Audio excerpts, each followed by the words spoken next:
여러분, 하느님께서 여러분을 위하여 예수 그리스도를 죽음으로부터 일으키셨습니다. 오늘 이 순간 그리스도의 목숨과 바꾸어 존귀한 존재가 되신 여러분, 그리스도의 부활을 축하드립니다. 이 기쁨이 우리 마음을 가득 채우기를 바랍니다. 그분이 죽음으로부터 다시 일어나셨다는 것이 정말 사실이기만 하다면 이 세상에서 이보다 더 기쁜 일은 아마 없을 것입니다. 그런데 말입니다. 이 기쁜 소식에 앞서 우리들 중 그 누구도 이를 경험한 적이 없기 때문에, 아니 세상 그 누구도 체험한 적 없기 때문에 기쁜 소식인 이 부활이 기쁨이라기보다는 의심과 회의와 냉소의 시선으로 바라볼 수밖에 없는 것이 현실인 것 같습니다. 인정하기 힘든 이 부활을 어떻게 동의해야 할까요? 받아들이기 힘든 이 부활을 도대체 어떻게 받아들여야 할까요? 믿기 힘든 이 부활을 도대체 어떻게 믿어야 할까요?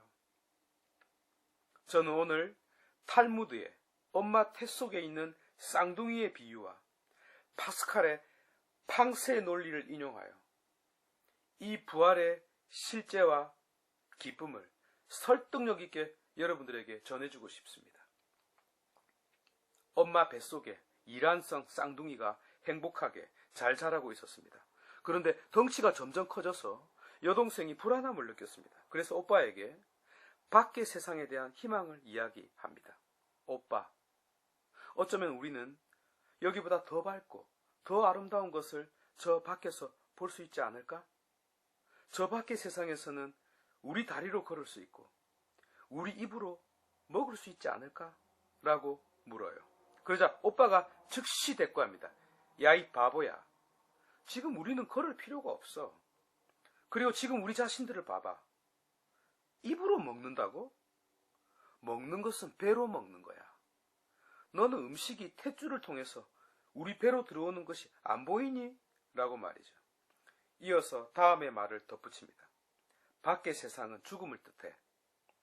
바깥 세상에서 여기로 들어온 자는 아무도 없어.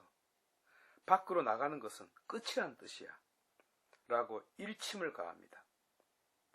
그런데 여동생이 지지 않고 대꾸하죠. 오빠, 우리가 밖으로 나가면 혹시 엄마를 볼 수 있지 않을까? 라고 말입니다. 오빠가 바보 같은 여동생을 즉시 꾸짖었습니다. 너 엄마를 본 적이 있어? 어디에 있는데? 라고 말입니다. 여동생은 엄마를 본 적이 없기 때문에 확실하게 대답을 못합니다. 다만 나는 엄마가 우리를 감싸고 있다는 느낌이 들어 라고 답합니다. 이때 오빠가 한 수 가르쳐주죠. 우리가 보지 못하는 것은 없는 거야 라고 말이죠. 그러니 앞으로 그런 질문 하지 마. 쓸데없이 라고 여동생을 침묵시킵니다. 그런데 사실 오빠도 알고 있었습니다. 점점 비좁아지고 있는 이 공간에서 더 이상 살 수 없다는 사실을 말입니다. 숨을 제대로 쉴 수 없기 때문에요. 오빠의 생각대로라면 밖의 세상은 죽음인데 지금 자신이 있는 곳에도 죽음의 그림자가 점점 덮치고 있었던 것입니다. 그럼에도 불구하고 그는 밖의 세상을 모르기 때문에 쓸데없이 라는 대답 외에 다른 말을 하지 못했던 것입니다. 말하자면 그는 결단을 내리지 못하고 망설이고 있습니다. 점점 가까이 다가오는 시간 앞에서 말입니다. 이 여동생이 기독교 신앙을 믿는 자이고 이 오빠는 믿지 않는 자에 비유할 수 있겠네요. 이 대화를 통하여 알 수 있듯이 기독교 신앙은 어떤 답을 찾은 것 같은데 증명을 못합니다. 하여 오빠가 큰 소리를 뻥뻥 치고 있네요. 오빠의 논리가 맞거든요. 그러면 이제 이에 대비되는 논리, 말하자면 여동생이 큰 소리 뻥뻥 치는 파스칼의 팡세의 논리를 인용해 보겠습니다. 팡세를 저보고 한 문장으로 요약해 보라고 한다면 저는 이렇게 말하고 싶습니다. 깨스크띠아 당너마 곧 당신은 손에 무엇을 쥐고 있습니까? 라는 이 질문 한마디요. 당신은 손에 무슨 카드를 갖고 있죠? 대안이 있어요? 없잖아. 라는 반문입니다. 파스칼의 신학적 논리를 제가 좀 실감 있게 바꾸어 보겠습니다. 여동생과 오빠가 사막을 여행하다가 음식과 식량이 다 떨어졌어요. 마지막 순간에 지쳐서 주저앉게 되었는데 글쎄 앉은 그 자리에 물이 반쯤 담긴 물통을 발견했습니다. 여동생이 오빠에게 마시라고 물통을 건넵니다. 그러니까 오빠가 따져요. 그게 마실 수 있는 물인지 네가 어떻게 아느냐라고 말이죠. 여동생은 처음에 대답을 못합니다. 마실 수 있는 물인지를 증명할 필요 없으니까요. 하지만 기독교 신자인 여동생은 마시자고, 아니 마셔야 한다고 눈을 부릅뜹니다. 이것이 곧 파스칼의 논리입니다. 왜냐? 지금 물을 마시지 않으면 오빠나 나나 죽는 것은 확실하다는 것입니다. 반면 이 물을 마시면 물론 검증하지 못했기 때문에 죽을 수 있지만 그러나 살 수도 있다는 것입니다. 살 수도 있다는 것입니다. 살 수도 있다는 것입니다.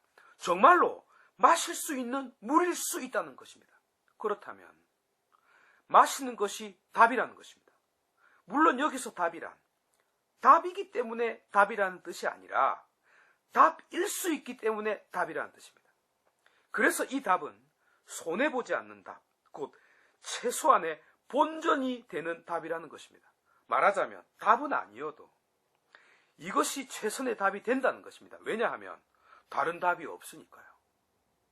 오빠 말대로라면 죽는 것 외에는 다른 길이 없으니까요. 반면 여동생의 선택에 의하면 일말의 가능성이 존재하게 됩니다. 말하자면 기독교 신앙은 답을 제시하고 있다는 것입니다. 다만 이것이 답인지를 증명하지를 못합니다. 답이라는 것을 증명하지 못하면 다른 한편으로 답이 없는 것과 다르지 않습니다. 하지만 완전히 답이 없는 것과는 다릅니다. 이것이 파스칼이 들고 나온 실존적 논리입니다. 반면 여기서 여러분은 세상을 뜻합니다. 여러분은 손에 쥐고 있는 카드가 뭡니까? 답 자체가 없지 않습니까? 다른 대안도 없잖아요. 그러니 당신도 신앙을 조롱할 위치에 있는 자는 아닌 것 같은데요. 바로 이 말입니다. 말하자면 당신은 확실히 죽어. 확실히 죽는 놈이 혹시나 살 수 있는 자를 조롱하는 것은 바로 이 모습이 코미디라는 것입니다. 그런데도 어찌 그리 태연자약할 수 있는지요. 큰 소리 치려면 적어도 손에 정말로 무언가를 쥐고 큰 소리 치라는 것입니다. 이게 팡세입니다. 1대1. 사실 이 논리는 시편 23장의 논리와 같습니다. 양들이 목자를 따라 길을 가다 위험에 처할 수 있어요. 그러면 양들이 어떻게 해야 합니까? 다른 길을 찾을까요? 그것은 확실히 죽어요.